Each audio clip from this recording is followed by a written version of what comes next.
गांव शांतिपुर अपनी हरियाली और शांति के लिहाज से बहुत मशहूर था।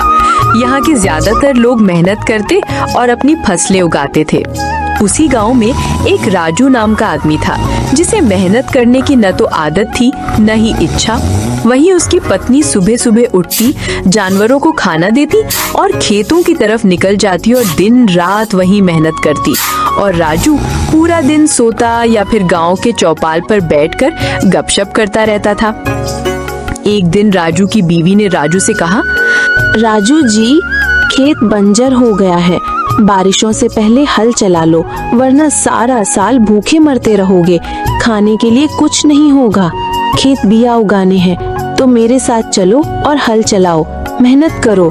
अरे इतनी टेंशन मत ले, भगवान सब कुछ देखेगा, तू चिंता मत कर।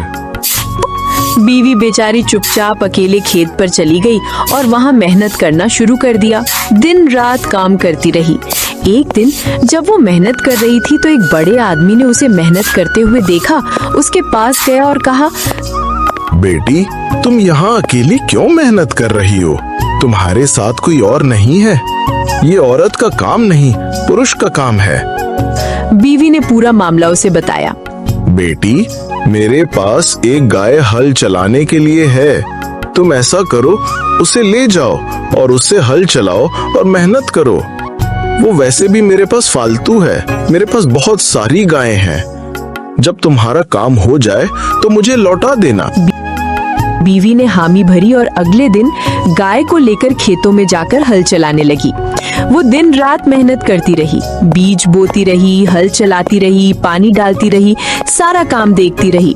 लोग ये सब देखकर बातें बनाने लगे और कहने लगी कि ये क्या कर लेगी, पर बीवी को इससे कोई फर्क नहीं पड़ा। आखिरकार एक दिन ऐसा आया कि राजू की बीवी के खेतों में छोटी छोटी हरी भरी फसल उगने लगी। वो खुश हो गई और उसके चेहरे पर खुशी की चमक आ गई। राजू, तुम्हारी बीवी ने जो कर दिखाया है वो बड़े से बड़ा आदमी भी नहीं कर सकता। ये सुनकर राजू बहुत शर्मिंदा हुआ और सीधे घर चला गया। बीवी ने कहा, देखा राजू, अगर मेहनत की होती तो आज तुम्हारे खेतों में भी फसल उगती और तुम भी मुझ पर गर्व कर सकते। ये सोचते हुए उसने दिल ही दिल में तय किया कि अब वो भी खेत में बीवी के साथ मेहनत करेगा और आगे पूरा गांव उस पर गर्व करेगा। फिर जब बोने का सीजन आया तो वो अपनी बीवी के साथ खेत की तरफ चल पड़ा। ये देखकर बीवी के चेहरे पर खुशी की चमक आ गई। अब वो दोनों खुशी खुशी साथ मिलकर मेहनत करने लगे।